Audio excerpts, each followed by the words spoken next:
Hello, my name is Jessie Jenkins and I am a BFA senior at Winthrop with a single concentration in painting. For my senior thesis and project, I chose to focus on a subject that I'm very familiar with. Movies have always been something that I love. In particular, I have loved horror movies for about as long as I can remember. From watching The Twilight Zone to Jaws and The Simpsons' Treehouse of Horrors. Even today, I still love to sit down every now and then, late at night, with a bowl of popcorn ready to get spooked. I'll watch anything horror-related. I love the atmosphere, the storytelling, the monsters, and the effects of it all. I firmly believe that horror movies are the most creative means of storytelling in the cinema industry. But I digress, because there's one aspect of horror movies that I absolutely hate.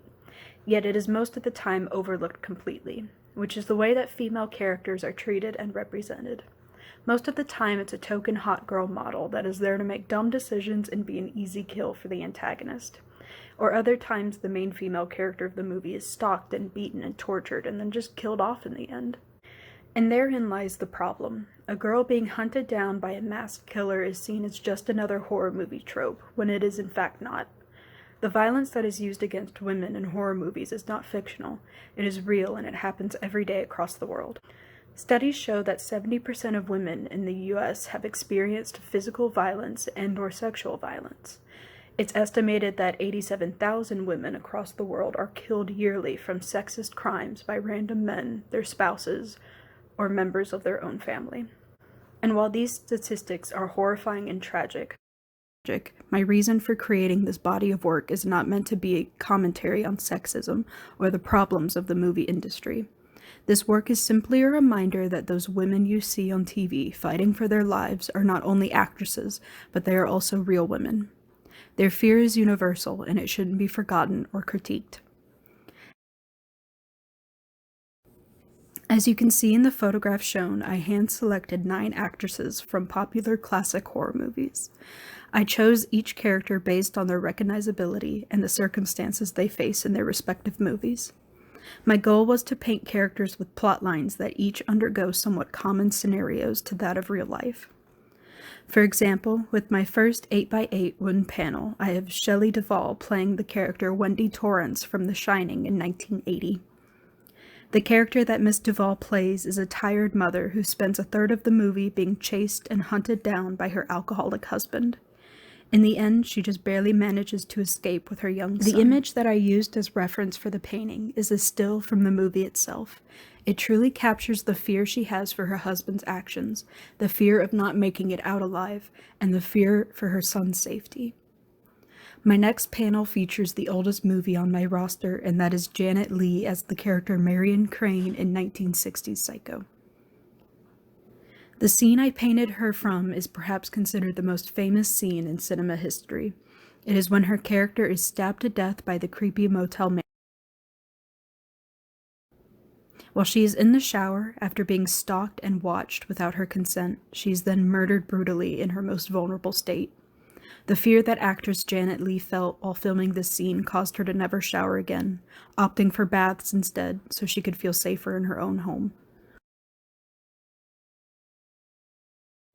Furthermore, we have Sissy Spacek, who played Carrie White in the 1976 film Carrie. Although her character has a supernatural power that is the focus of the film, it is hard to forget the absolute torment that happened to this poor girl. She was mercilessly bullied at school and suffered major abuse by her own mother. And after years of dealing with those issues, it's no wonder that she violently exploded at the end of the film and took her own life. The scene I chose to paint from her is hands down the most famous scene out of the entire movie. Although throughout the movie she is afraid of herself, her mother, and her tormentors, it is here in this scene that we can see the anger on her face. She is tired of what she has been needlessly put through. Continuing on next is Jamie Lee Curtis's character Laurie Strode from Halloween in 1978. Miss Curtis's character was stalked and hunted nearly the entirety of the movie. She is forced to hide and scream and run for her life, while this large, towering man is hell-bent on getting her for seemingly no reason. The still from the movie I used for reference is the scene in which she is frantically hiding from Michael Myers in a clothes closet. She is desperate not to make a sound, yet she is so afraid she cannot help but sob and shake and plead for mercy. My next panel features Drew Barrymore from her role as Casey Becker in 1996's Scream. Although her time on screen was short, she left her impact. The killer, after murdering her significant other right in front of her, harasses her, plays games, and threatens her. All the while, Barrymore's character is desperately thinking of any way she can make it out alive. In a matter of minutes, her life was as normal as it could be, and then it crumbled around her.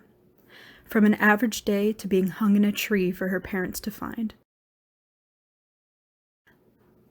The scene I painted from is when she is first seeing her future killer face to face, with only a thin sheet of glass to protect her. She screams and she runs, but there's nothing she can do. Moving on to Adrienne King's character Alice Hardy from 1980's Friday the 13th. Throughout the whole movie, her friends are killed off one by one as a vengeful act by the killer, when in fact none of the victims were at fault. King's character is forced to flee and fight for her life while discovering the bodies of her friends along the way. Although she survives, it is seen in the movie that her nightmares will haunt her for the rest of her life. The scene used as reference is actually from Friday the 13th, Part 2. I chose this scene because it is the one right before she is killed. She's screaming at the severed head of Jason's mother, showing that the actions of the first movie still haunt her deeply, even though she survived. She is killed in the second one as an act of crude, unreasonable violence. Continuing forward is Mia Farrow's character Rosemary Woodhouse in 1968's Rosemary's Baby. In the movie, her character dreams that she's drugged and raped by her husband, as well as the rest of the tenants in her apartment building. After the trauma of her nightmare, she is surprised to find that she is pregnant. After months of preparation and weird occurrences, she loses her baby in a miscarriage. She slowly begins to descend into madness and believe the lies that her spouse has been telling her. The scene I painted Farrow's character from is the scene in which she finds her previously presumed dead baby alive and well. She then realizes that every sickening, crazy thought she has had was true, and she was in fact raped by her husband and neighbors. The fear in her face during this scene is indescribable. She covers her mouth out of disbelief and to muffle her horrified screams at her deformed lost child. Next to last is Marilyn Burns' character Sally Hardesty from 1974's Texas Chainsaw Massacre. On a seemingly mundane trip to visit her grandfather with friends, Miss Burns' character ends up beaten, gagged, and mercilessly tortured by her captors. Her friends are all gone, and she manages to escape at the last given second. Covered in blood, dirt, and sweat, she watches from the back of a pickup truck as it speeds away from a manifested nightmare and hell on earth. The scene I painted her from is towards the end of the film, where she is desperately crawling her way to freedom, motivated by her agonizing fear to keep moving. And finally, last but not least, is Heather Langenkamp's character Nancy Thompson from 1984's Nightmare on Elm Street. The whole movie, she's chased and tortured in her nightmares and can only watch as her friends die one by one as sick vengeance is being acted out. Nearly killed multiple times, Langenkamp's character is seen fighting the monster head-on for the sake of her family, yet she is killed in the sequel. The image used as reference is from the scene where the killer viciously attacks her in bed as she is screaming and fighting for her life. Much like the statistics given earlier, each one of the motives for murder used in these films are real, from random acts of violence like in Psycho and Texas Chainsaw Massacre. Every single female character I chose from these movies are examples of the common violence used against women daily, furthering my argument that the fictionality of these movies aren't all that fictional. Yet, in my work, all of these actresses and characters are surrounding a larger portrait. This 24 by 30-inch canvas depicts not an actress or a character, but rather a normal girl surrounded by a sea of red with her own matching bloody nose. The girl is smiling against the pain and against the other factors surrounding her. This girl is meant to serve as the viewer. She's meant to be every female identifying person who looks at this body of work that I've made. Because despite the inequality in our lives, despite the hardships and the pain, we can still smile, and we can still live. The list of actresses that qualified for my project idea goes far beyond just the 9 that I chose. and the list of violent acts used against them in these movies go far beyond than the ones I talked about today. The fear that women have is real, and my only hope for everyone who sees my pieces is that they are a little more open-minded and more cautious and more gentle towards one another. So thank you so much for listening, and keep each other safe. Thank you.